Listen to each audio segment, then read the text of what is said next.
Nagaan keenya sinaa qaqqabu daawwattoota wiirtuu miidiyaa oduu galgala kanaan isinitti hima. Ani Lalisaa Alamuuti. Itoophiyaan hariiroo Filiippiis waliin qabdu cimsitee kan itti fuftu ta'uu beeksiste. Itoophiyaan hariiroo Filiippiis waliin qabdu cimsuudhaaf fedhii qabaachuu hordofee Filiippoositti ambaasaaddarri Itoophiyaa ambaasaadar Dassee Daalkeen ibsanii jiru. Ambaasaadarichi xalayaa muudama isaanii pirezidaantii Filiippiis Roomoo Waaldes Maarkos Juuniyeezar dhiyeessuu isaanii tajaajilli oduu Itoophiyaa gabaasee jira. Itoophiyaan daldalaa fi investimentii dabalatee dameelee garaagaraa tumsaan babal'isuu fi filannoowwan jiraachuus ibsitee jirti. Itoophiyaan Filiippoosii waliin hariiroo gama guddina misoomaa daldala industiriin muuxannoo wal jijjiiruu akka barbaaduu fi hariiroo gama lameen cimsuuf kan hojjetu ta'uu ambaasaadarichi eeranii jiru. Pirezidaantiin Filiippiis Roomoo Waaldes Maarkos Juuniyer gama isaaniitiin biyyoonni lamaan hariiroo isaanii cimsuuf hojjechuu qabu jedhani. Biyyoonni lamaan daldalaa teekinooloojii fi dameelee biroo tumsa qaban babal'isuudhaaf carraawwan jiraachuu fi hariiroo uummataa biyyoota lamaanii guddisuu akka qaban pirezidaantichi ibsanii jiru. Oduun kan tajaajila oduu Itoophiyaati. Safaricom Itoophiyaatti tajaajila faayinaansii moobaayilaa M-Pesa jedhamu ka baankii biyyaalessaa irraa eeyyama argate har'a hojii eegaluu isaa ifoomse. Odaaf tamu dabalata qabama. Tajaajilli maallaqa moobaayilaa Safaricom Itoophiyaa M-Pesa jedhamu kan baankii biyyaalessaa irraa ji'a 3 dura eeyyama argate har'a eegaleera. Tajaajila eegaluun dura tajaajila shaakalaa ji'a 3f miiltowwan akka baankii fi bakka bu'oota M-Pesa leenji'an waliin hariiroo hundeessaa erga ture booda tajaajilaaf guyyaarraa eegaleera. Maamiltoonni Safaricom Itoophiyaa moobaayil Android fi iOS qaban lakkoofsa urjii 733 mallattoo riqichaa bilbiluun tajaajila M-Pesa kan argatan ta'a. Akkasumas appilikeeshiniin qophaa'ee jiru afaan 5 yoo ta'u appilikeeshinicha buufachuun dhimma ba'uun kan danda'amu ta'uu addeesseera. M-Pesa fayyadamuun biyya keessaa fi biyya alaa qarshii erguu fi fudhachuuf kaffaltii raawwachuu yeroo qilleensaa bitachuu baankii irraa gara baankiitti qarshii daddabarsuu fi herrega baankiitii gara M-Pesa argachuu ni danda'u jedha. M-Pesaan tajaajila faayinaansii hunda ammataa dhugoomsuu keessatti faayidaa olaanaa kan qabuu fi maamiltoota miliyoona 51 ta'an biyyoota Afrikaa 7 keessatti argamaniif tajaajilaa fi daldala amanamaaf nageenya qabu kennaa jira. Maamiltoonni keenya tajaajila qulqullaa akka argataniif tajaajila keenya babal'isuu itti fufnaa jedhaniiru. M-Pesaan tajaajila faayinaansii hunda dhugeessuu fi kalaqa dijitaalaa guddisuu kan bara 2025 karoorfame dhugoomsuu keessatti gahee olaanaa taphata jedhee kan dubbate hojii gaggeessaa Safaricom Itoophiyaa Istaanelii Nijoroogeetu jedhe. M-Pesaan tajaajila mijataa fi amansiisaa waan ta'eef baankii fi baankiin alaa moobaayila Afrikaa milkaa fi waltajjii teekinooloojii faayinaansii guddaadha. Haa ta'u malee namoonni moobaayila fayyadaman garuu herrega baankii hin qabne miliyoonotaan lakkaa'aman tajaajila kanatti dhimma ba'aa jiru jechuun dubbateera. Keeniyaa keessatti namoonni gurguddoon 90 ta'an tajaajila faayinaansii hunda ammataa akka argataniif haala mijeessee jira. Milkaa'ina kana Itoophiyaatti dhugoomsuuf fedhii waan qabnuuf tajaajila eegaluu keenyatti gammannee jira jechuun ibsaniiru. Ji'oota dhufan keessa tajaajila haaraa itti dabaluun humna jijjiiruu M-Pesa qabu Itoophiyaanota waliin dhugoomsuuf ni hojjennaa jedhan. Tajaajilli faayinaansii M-Pesa Safaricom qaama dhaabbata heeyyama seeraa qabu Safaricom Itoophiyaati. Tajaajilli maallaqa sochootu ba'a Afrikaatti kan barame yoo ta'u, maamiltoonni maallaqa erguu fi fudhachuuf meeshaalee fi tajaajiltootaaf kaffaltii akka kaffalan kan taasisu ta'uu himaniiru. Safaricom bara darbe biyya gaanfa Afrikaa keessatti neetwoorkii sagalee fi daataa isaa kan jalqabe yoo ta'u, Safaricom bara darbe biyya gaanfa Afrikaa keessatti neetwoorkii sagalee fi daataa kan jalqabe yoo ta'u, fayyadamtoota sochiirra jiran miliyoona 2 ol mallatteesse. Rooyitersiitu gabaase. Dhaabbanni Keenticha Mining jedhamu oomisha albuudaa liitiyeemiitiin waggoota 5 dhufanitti galii doolaara biliyoona 5 galchuuf godina Gujii Baatti hojii eegaluu isaatu ibse. Gabaasa riippoorter Yoonaas Mangashaa akka itti aanutti qindeessee jira. Dhaabbanni Keenticha Mining ji'oota muraasa keessatti piroojeektii albuudaa liitiyeemii Itoophiyaan qabdu irratti jijjiirama fiduuf hojjetaa jira. Dhaabbatichi waggoota 5 dhufan keessatti galii doolaara biliyoona 5 argachuuf kaayeffatee piroojeektii albuudaa liitiyeemii hojiitti galchuu jalqabuuf qophii taasisaa jira. Dhaabbatichi albuudaa kana ji'oota 3 keessatti gara biyya alaatti akka erguus tilmaameera jedha riippoorter maxxansa baaseen. Naannoo Oromiyaa godina Gujii Bahaatti kan argamu piroojeektiin kun hanga ammaatti investimentii doolaara miliyoona 11 hawwatee jira. Investoroonni kunneen maashiniiwwan albuuda liitiyeemii sa'a tokkotti liitiyeemii toonii 100 oomishuuf danda'an fayyadamuun ji'oota 3 booda albuuda baasuuf qophii xumuruus hime. Piroojeektiin liitiyeemii kun teekinooloojiiwwan gosoota liitiyeemii 3 kan mijatan fayyadamuun marsaa 3 raawwata. Isaanis liitiyeemii konsentireet, liitiyeemii kaarboneetii fi liitiyeemii haayidrooksayidii jedhamu. Gatiin idil addunyaa amma 3 kanaa toonii tokkoof immoo doolaara 6,000, 15,000 fi 60,000 akka ta'etu himame. Afrikaa Kibbaa fi Itoophiyaa kan walitti fidee Keenticha Mining ministeera albuudaa Itoophiyaa irraa hayyama albuudaa kan argate yoo ta'u ministeera yeroo sana turan Taakkalee Uumaatiin hayyama argate. Hayyamni kun bara 2023 hanga 2026 hojiirra oola. Dhaabbatichi kaapitaala investimentii birrii miliyoona 300 fi miliyoona 90 galmeessuusaan hayyama kana argate.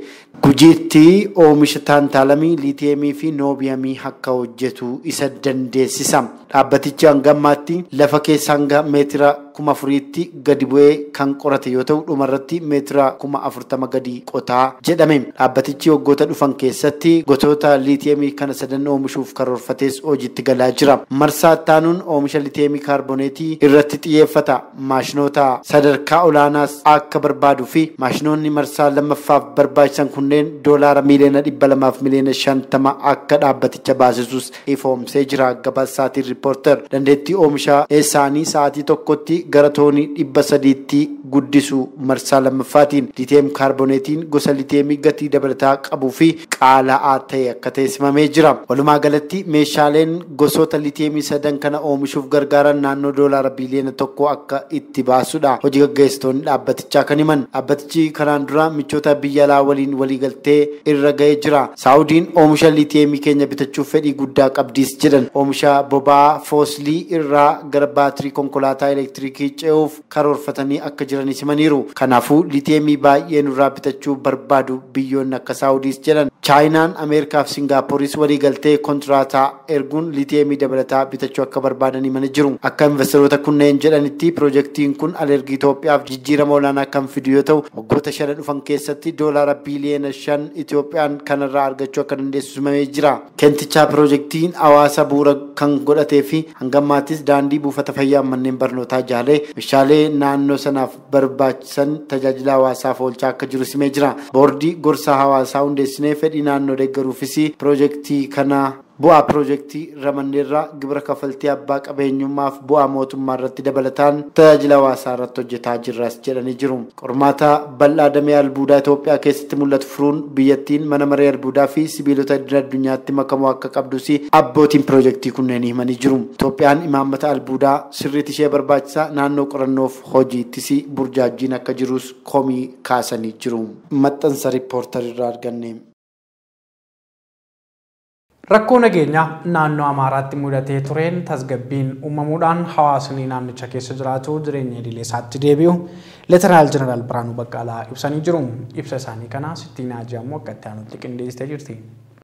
Naannoo Amaaraatti rakkoon nageenyaa guyyootaaf turuunsaa yaadatamaadha. Kanumaan ol qabatees raayyaan ittisa biyyaa uummata waliin ta'uudhaan iddoowwan nageenya itti boora'ee ture yeroo gabaabaatti nageenya akka bu'u taasisuusaa ajajaa olaanaan Izii Kaaba Lixaa fi walitti qabaan koomaand poostii naannoo Amaaraa Lixaa Leetanaal Jeneraal Biraanuu Baqqalaa ibsan. Gareen fiinxaaleeyyii kunis gurmaa'uudhaanii fi meeshaan deeggaramuun naannoo Amaaraatti rakkoon nageenyaa sirna seeraan idileen to'achuun haala hin danda'amne uumuusaas ni yaadatama. Kanarra darbees gareen saamtotaa kun dhaabbilee uummataaf tajaajila kennan saamuu fi mancaasuudhaan akkasumas daandii cufuu fi qotuudhaan qonnaan bulaan naannichaa tasgabbaa'ee akka hin qonne gufuus itti ta'eera. Naannichatti labsiin yeroo muddamaa mana maree ministeerotaatiin labsamee hojiirra ooluu isaatiin raayyaan ittisaa seera sirnaa fi safuurratti hundaa'uun tarkaanfii garee saamtota irratti fudhateen magaalonni fi iddoowwan rakkoo nageenyaatti mudate gara nageenya idilee isaaniitti deebi'aniiru. Gareen saamtotaa kunis dhaabbilee amantaa osoo nafiin dahannoo godhachuun gocha qaanessaa kan duudhaa hawaasa keessa hin jirre raawwachaa turuusaas ibsaniiru. Naannoo Bataskaan Aldataa kan magaalaa Bahar Daar argamutti dahannoo qotachuun raayyaa ittisa biyyaatti waraana banuu isaanii akka fakkeenyatti kan kaasan ajajaan olaanaan kun kana malees gareen kun daandii cufuu fi qotuun sochii raayyaa ittisuuf yaalii gochuu isaanis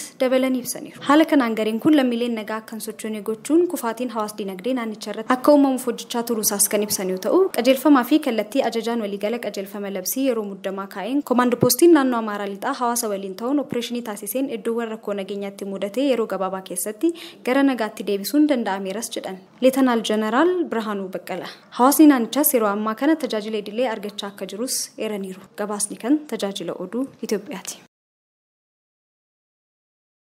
Naannoo Oromiyaatti manneen jireenya barsiisotaa 4,500 ijaaramuuf karoorfamu Biiroon Barnoota Oromiyaa beeksise. Akka gabaasa Faanaa Biroodkaastitti biirichatti daayireektara qophii karooraaf baajataa obbo Hasan Indiris bara baajataa 2016tti qulqullina barnootaa guddisuuf xiyyeeffannoo addaan hojjetamaa jiraachuu gabaasa. Haaluma kanaan sirna baruuf barsiisuuf galteewwan barbaachisoo ta'an manneen barnootaa sadarkaa hundaatiif guutuuf hojjetamaa jiraachuunis ibsamee jira. Keessattuu manneen barnootaa buleeyyii cimsuu, tajaajila nyaataa manneen barnootaa babal'isuu fi kitaabilee barnootaa guutuuf kan hojjetamu ta'uun eeramee jira. Manneen barnootaa haaromsuu dabalatee hirmaannaa abbootii qabeenyaa fi hawaasaan manneen barnootaa sadarkaa tokkoffaa 4,754 ijaaruuf karoorfamuus ibsanii jiru. Gama biraatiin sirna baruu fi barsiisuuf bu'uura akka ta'e barsiisotaaf haalota mijataa uumuuf qindoominaan hojjetamaa jiraachuu eeruun bara baajetichaatti barsiisotaaf manneen jireenyaa 4,500 ijaaruuf hojiin eegalamuu obbo Hasan ibsaniiru jechuun faanaatu gabaaseen. Magaalaa Finfinneetti maarshaal aartii babal'isuun bakkeewwan shaakalaa ispoortii fi ijaarsa giddugalaa ga'umsa dargaggootaaf gumaacha olaanaa taasisaniif Federeeshiniiwwan idil addunyaa kantiibaa bulchiinsa magaalaa Finfinnee aadde Adaanech Abeebeef beekamtii kenne. Federeeshiniiwwan ispoortii aadde Adaanechiif beekamtii kennan akka beeksanitti misooma dorgommiiwwan ispoortii hojjetan cinatti hojiilee tola ooltummaa aadde Adaanechi hojjechaa jiranii kan deeggaruudha jedhan. Federeeshiniiwwan kunneenis Federeeshinii Akaadaamii Maarshaal Aartii, Leenjii Faawundeeshinii Maarshaal Aartii Koombaasiit, Federeeshinii Piiroo Teekwaandoo idil addunyaa fi Federeeshinii Teekwaandoo hundi ta'uunis ibsamee jira.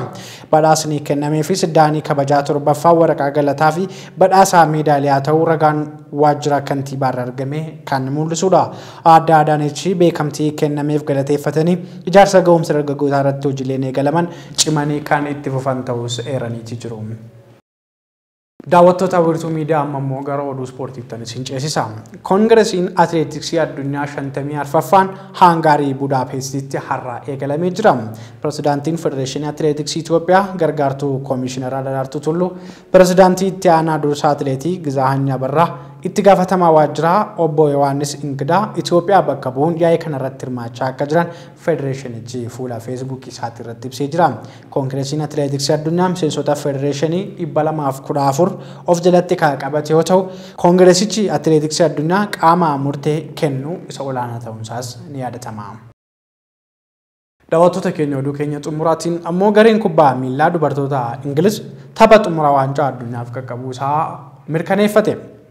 Gareen dubartoota Ingiliz Awustiraaliyaa 3-1 injifachuu hordofee tapha xumuraaf qaqqabaniiti jiru. Gareen biyyaalessa kubbaa miilaa Ingiliz bara 1966 booda yeroo jalqabaaf dorgommii xumuraaf kan qaqqaban ta'uunis yaadannoo addaa ta'ee jira.